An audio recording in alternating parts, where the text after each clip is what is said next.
So hello everyone, I hope आप सभी लोग बहुत बढ़िया होंगे और अपनी normal day to day life को एंजॉय कर रहे होंगे। तो आज के इस वीडियो में हम समझेंगे पाइवट टेबल के बारे में कि इसको हम कैसे यूज करते हैं और ये किस तरीके से वर्क करता है। तो आइए, जैसे कि मैंने यहाँ पर दो सीट्स को में डेटा फिल कर रखा है। एक तो किसी शॉप की डिटेल्स है, जैसे कि ये शॉप के अंदर जो आइटम नेम है, आइटम ए, आइटम बी, आइटम सी, इस तरीके के। और उस शॉप में आइटम ए के कितने ऑर्डर आए हैं, आइटम बी के यहाँ पर आइटम का नेम है, और इस उसके राइट वाले कॉलम में उस आइटम के कितने ऑर्डर आए हैं वो मैंने फिल कर रखा है। और जो दूसरा सीट है हमने इसमें फिल कर रखा है कि ये है स्टेट नेम, और ये है आइटम्स, और ये है उसका टोटल टैक्सेबल वैल्यू। तो अभी इसमें हम वर्क करेंगे। सबसे पहले हम इस शॉप वाले सीट को ओपन कर लेते हैं और इसमें देखते हैं कि पाइवट कैसे यूज करेंगे हम। देखिए, जैसे कि किसी शॉप की डिटेल्स है, यहाँ पर है सीरियल नंबर, मतलब उस शॉप में कोई पहला कस्टमर आया, उसने उस शॉप के आइटम एक को 10 क्वांटिटी ऑर्डर किया। और फिर कोई सेकंड कस्टमर आया, उसने आइटम बी का 29 किया ऑर्डर। फिर इस तरीके से कोई थर्ड कस्टमर आया, उसने 29 का 44 ऑर्डर प्लेस किया। और इस तरीके से कोई फोर्थ कस्टमर आया, उसने आइटम डी का 39 ऑर्डर प्लेस किया। फिर कोई फिफ्थ आया, उसने ई का 46 ऑर्डर प्लेस किया। फिर से जो छठा कस्टमर था, उसने आइटम बी का 20 ऑर्डर प्लेस किया।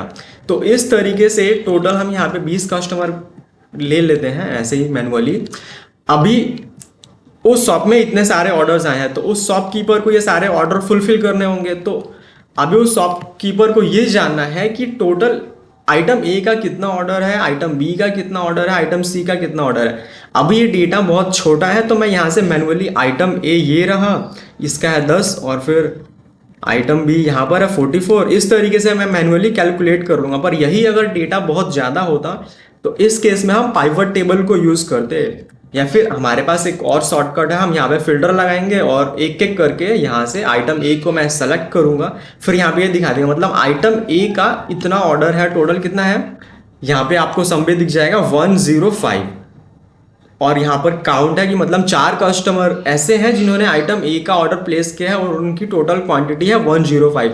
बट हम फिल्टर लगा के इस तरीके से करेंगे तो हमारा टाइम बहुत लग जाएगा। अभी तो ये डेटा बहुत छोटा है, तो ये इजीली हम फिल्टर के थ्रू मैनेज कर पाएंगे।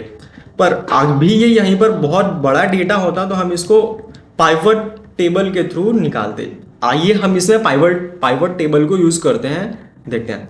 तो जिस भी टेबल में हमें पाइवट टेबल को यूज़ करना है, हम उस टेबल को कर लेंगे पूरा सेलेक्ट। मैंने कंट्रोल ए से कर लिया सेलेक्ट। देन फिर मैं आऊँगा इंसर्ट वाले टैब पर।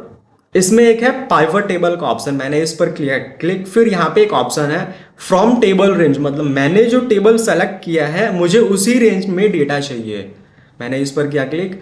अब ये यहाँ पर पूछ रहा है कि आपको जो पाइवट टेबल की वैल्यू चाहिए वो न्यू वर्कशीट पर चाहिए या एग्जिस्टिंग वर्कशीट पर चाहिए। तो मुझे न्यू वर्कशीट पर चाहिए, तो मैं इसको कर देता हूँ ओके। अभी ये कुछ इस तरीके से ओपन होकर आ गया है। मुझे फाइनली जानना क्या था कि आइटम ए का कितना ऑर्डर है, आइटम बी का कितना ऑर्डर है, तो मैं इजिली उन ऑर्डर को फुलफिल कर पाऊंगा। तो आइटम नेम पर मैंने किया क्लिक और ऑर्डर क्वांटिटी पर मैंने किया क्लिक। अब यहाँ पर देखो, यहाँ पे ये 4 कॉलम्स है, फिल्टर, कॉलम, रो और वैल्यू। तो ये जो आइटम, मैं इस पर क्लिक करूंगा, आइटम नेम को मैं रो में रखूंगा और ये जो वैल्यू है ना, यहाँ पे सम ऑफ ऑर्डर क्वांटिटी रख दूंगा। अगर मैं इसको भी रो में रख दूंगा ना, तो ये डेटा कुछ इस तरीके से दिखेगा। तो हमें क्या फाइनली करना है, आइटम नेम के सामने उसकी टोटल कितने ऑर्डर्स आए हैं उसकी टोटल वैल्यू हमें निकालनी है। तो हम इसको वैल्यू वाले फील्ड में प्लेस कर देंगे। तो यहाँ पर मुझे क्लियरली दिख गया कि हाँ, और आइटम ए का टोटल 105 क्वांटिटी है, आइटम बी का टोटल 49 है, और आइटम सी का टोटल 153 है। तो इस तरीके से मैं इजिली वो शॉपकीपर इस ऑर्डर को फुलफिल कर पाएंगे। सो अभी तो हमने इस शॉप वाले टेबल में देख लिया कि पाइवट टेबल को कैसे यूज करते हैं।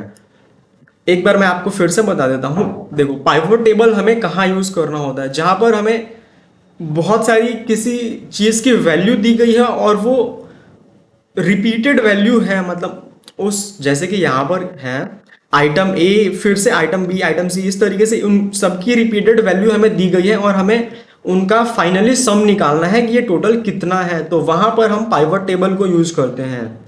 अभी हम इस दूसरे सीट में आ जाते हैं। ये है किसी कंपनी का सेल्स है स्टेट वाइज, कि जो ऑर्डर आया है वो किस स्टेट से आया है, कौन से आइटम का है वो ऑर्डर, और उसका कितना अमाउंट है, यहाँ पर टैक्सेबल अमाउंट है। तो अभी इस कंपनी को ये जानना है कि जो ये, जैसे कि ये यहाँ पर है स्टेट नेम, आंध्र प्रदेश से आया है एक ऑर्डर, आइटम ए का है, उसकी वैल्यू कितनी है 2099 सॉरी, और कोई उत्तर प्रदेश से आया है वो, और आइटम क्या है आइटम बी, उसकी वैल्यू कितनी है 199। तो अभी इस कंपनी को ये जानना है कि मुझे ये आसाम में टोटल कितने ऑर्डर आए हैं और किस किस आइटम के आए हैं और उनका टोटल अमाउंट कितना है। तो अभी यहां पर तो हम फिल्टर लगा के करेंगे तो बहुत ही टाइम लग जाएगा। तो अभी हम यहां पर फिर से करेंगे पाइवट टेबल को यूज। तो आइए फिर से हम करते हैं इस टेबल में पाइवट टेबल को यूज। तो मुझे इस पूरे सीट में पाइवट टेबल को यूज करना है, तो मैंने इस पूरे सीट को कर लिया कंट्रोल ए से सेलेक्ट, देन फिर वही इंसर्ट, देन फिर पाइवट टेबल, उसके बाद वही फ्रॉम टेबल रेंज। फिर से मुझे ये जो पाइवट टेबल की वैल्यू चाहिए वो नई सीट पर चाहिए, तो मैंने इसको कर दिया ओके।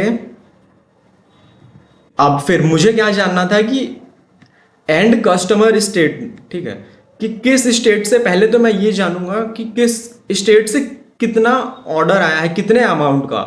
तो ये जो है TCS टैक्सेबल अमाउंट, मैंने इस पर कर दिया क्लिक। तो फाइनली मुझे यहाँ पर दिख गया कि ये जो है अंडमान एंड निकोबार से 998 रुपीज़ का ऑर्डर आया है, आंध्र प्रदेश से इतने रुपीज़ का ऑर्डर आया है, और अरुणाचल प्रदेश से इतने रुपीज़ का ऑर्डर आया है। अगर मैं वही यहाँ पर कैलकुलेट करने जाता तो बहुत ही ज़्यादा टाइम लग जाता। तो ये हमें पाइवट टेबल ने करके दिया है। और फॉर एग्जांपल मुझे ये भी जानना है कि ये जो आंध्र प्रदेश से इतने अमाउंट का ऑर्डर आया है तो किस किस आइटम का ऑर्डर गया है। तो मैं इस पर भी कर दूंगा सेलेक्ट, तो दिख जाएगा मुझे। फॉर एग्जांपल आंध्र प्रदेश से टोटल कितने ऑर्डर आए हैं, वो कितने रुपीज़ के ऑर्डर आए हैं 101,005 करके। अभी इसमें आइटम ए की वैल्यू इतनी है, आइटम बी की इतनी है, आइटम सी की और आइटम डी की ई की इतनी है। तो इस तरीके से हम पाइवट टेबल को यूज़ करते हैं, और ये है वर्क पाइवट टेबल का, कि किसी भी चीज़ को ईजिली सम अप करके शॉर्ट वे में डेटा हमें दे देता है। देखिए अभी इस वाले टेबल से मुझे दो चीज़ें पता करनी थी कि किस स्टेट से कितने अमाउंट का ऑर्डर आया है और वहाँ पर कौन कौन से आइटम बिके हैं। तो ये अगर मैं मैन्युअली फाइंड करने जाऊँगा तो मुझे बहुत ही टाइम लग जाएगा। तो यहाँ पर क्या किया हमने यूज पाइवट टेबल को, और पाइवट टेबल ने हमें वो पूरा डेटा एक समराइज करके दे दिया कि फॉर एग्जांपल ये अरुणाचल प्रदेश से टोटल कितने का ऑर्डर आया है 1496 का, और कौन कौन से आइटम का ऑर्डर आया है आइटम सी, आइटम डी, आइटम ई का। तो इस तरीके से वो शॉपकीपर जो भी वो शॉप है वो अपने सेल्स को एनालाइज कर पाएगी कि किस स्टेट से कितने का ऑर्डर आया है, कितने अमाउंट का ऑर्डर आया है पाइवट टेबल के through. So I hope everyone आपको ये वीडियो समझ में आई होगी। सो बाय बाय एवरीवन, मिलते हैं फिर अगले वीडियो में।